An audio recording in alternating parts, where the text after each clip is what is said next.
How you going, guys? And I'm back. I have so many topics for videos, but you guys keep sending these comments, these questions, and I really love it. Really good stuff. And the inspiration of this video is this comment right here. Obviously not a negative comment. You can pause the video if you want to read it. Not a negative comment. He's just raising a few objections with my explanation in this video. I don't know where I'm going to put it. There. It's going to appear somewhere. That comment was on this video. Now, I'm not going to read this whole comment, and I do not want to straw man his question, his argument. I'm just going to pull out a few key points and respond to that. You can see it here. I've got it on my old trusty phone. There's a point in this where he's saying, "You never come and go." That's a quote I said. Basically, consciousness never comes and goes. And he's saying, I think this is simply a belief. He's saying this is a belief. Fair enough. But then he says, the fact that my consciousness doesn't change throughout my life is not proof that it doesn't come and go. So he's saying, look, I agree. My consciousness doesn't come and go. But how is that proof that it doesn't come and go? I acknowledge the fact my consciousness doesn't change, but how is that proof that it doesn't change?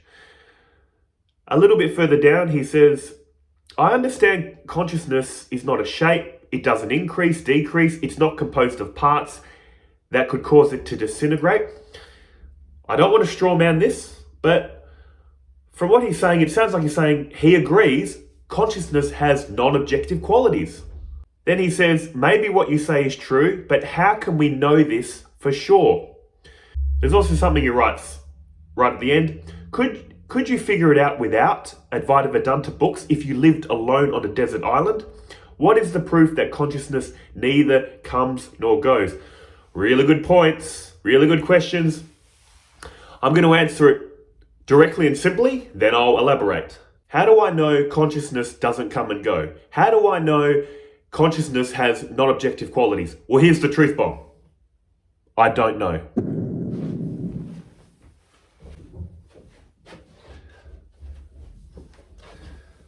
Sorry, when I drop those truth bombs, I have to clear my head. So, Simon, you're saying you don't know?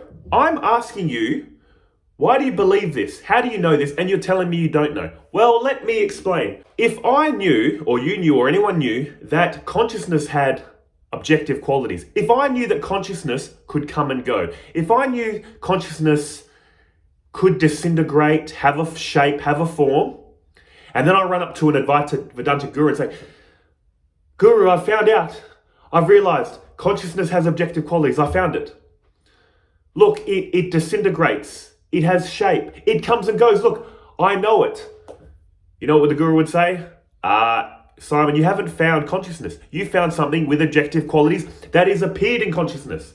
By that I mean, for you to find objective qualities, if you were to prove that consciousness could come and go, it had a shape, a form, it could disintegrate, what would know that? What would that appear in? That would appear in consciousness. This is the whole thing. Once you realize it has non-objective qualities, that's it. That's why I said you cannot know this. To know something needs objective qualities. How do we know anything? How do I know this is a phone? It has a shape, a feeling. I'm not going to lick it, but it will have a taste. A smell of plastic. This has objective qualities. I know it. There is the object of knowledge, the instruments of knowledge, the eyes, the sense of touch. I'm not going to lick it, the taste. See, we have objects of knowledge, and consciousness lighting all this up, powering all this. This is fine. Science deals with the objective reality. Advaita Vedanta is not in conflict with science. But to try to make consciousness an object, to try to prove consciousness doesn't come and go, to try to prove it has objective qualities, would have to happen in consciousness. See what I'm saying? That's why I said, I don't know. Which seems like a cop-out, but that's the case. If I was to tell you, if I was to prove this to you, what do you need? What do you need for proof? You need objective qualities.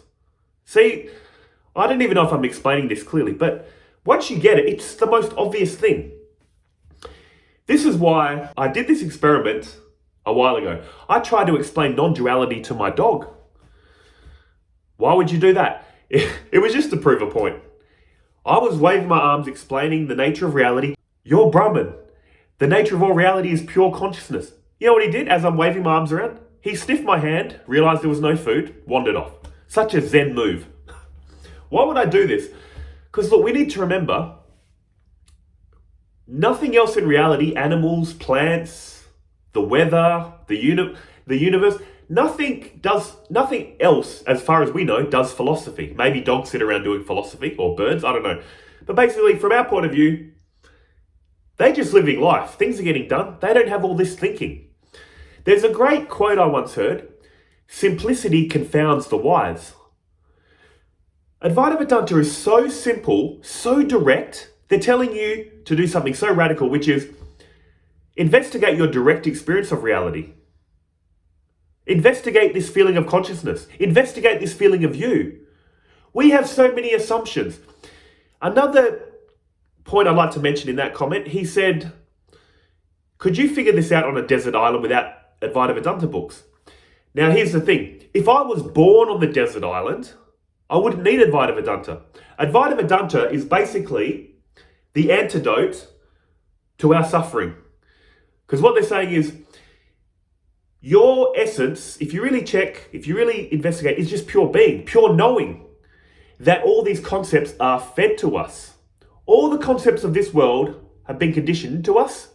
Advaita Vedanta is, they would say, enlightening conditioning. It's still conditioning, isn't it? But it's conditioning to get you out of these worldly concepts into enlightening concepts, to realize your essence is prior to concepts and the fabric all concepts are made from. Do animals need all this? Do plants need all this? No. And you might be saying, if Advaita Vedanta is so simple, why are there all these complex stories and examples? There are 108 Upanishads. There is one Upanishad out of all these 108, it's the shortest and most powerful, the Mandukya Upanishad. They say if you can get this Upanishad, if it clicks, you don't need anything else, you'll be enlightened. And if you don't get it, there's another 107 Upanishads, there's other texts like the Brahma Sutra.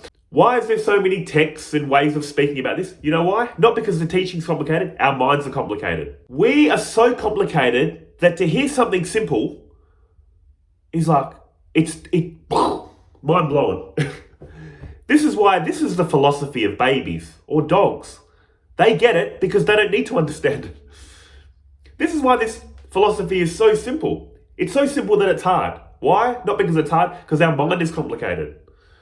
We're so used to thinking, we're so used to seeing reality through our concepts, then we take them to be real.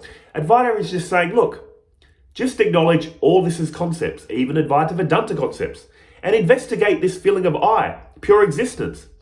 Everything you experience has objective qualities, but the knowingness, the feeling of existence, has non-objective qualities. Advaita Vedanta is operating from the dream paradigm. What's the alternative? What we operate under in the West? Materialist paradigm. In the materialist paradigm, they say, in the beginning, unconscious matter emerged. Somehow all this unconscious matter, put together in some combination, made consciousness somehow appear. Objective, unconscious matter somehow made non-objective consciousness emerge. They still haven't figured out why. In Advaita Vedanta, they're operating under the dream paradigm, that consciousness is fundamental. Reality can't be reduced any further. And why do they think like this? Because they're saying it's the most obvious thing. Without consciousness, what world can we speak of? What objects can we speak of? All this thinking, all these perceptions, all these sensations, strip away consciousness, they all go with them. The objects of knowledge keep changing.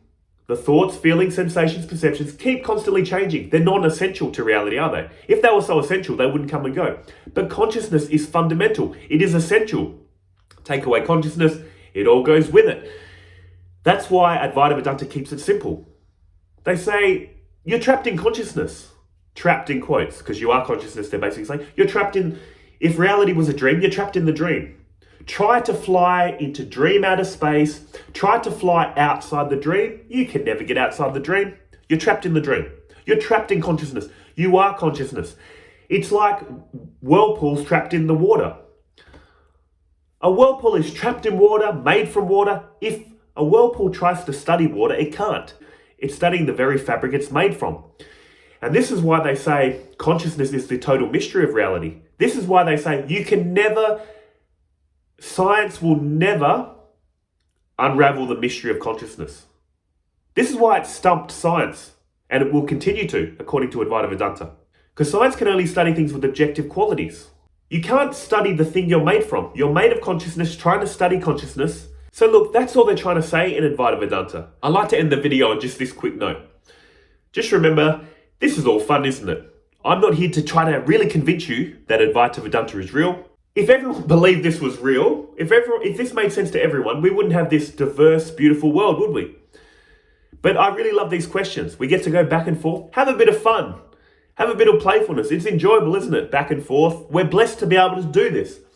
So again, I'm not here to convince you. I'm just trying to give you some counter arguments from Advaita Vedanta. If it clicks, it does. If it doesn't, fine. Totally fine. But at the end of the day, guys, I really love talking about this, and I really appreciate your comments. And until the next video, I'll see you then, hey? Bye.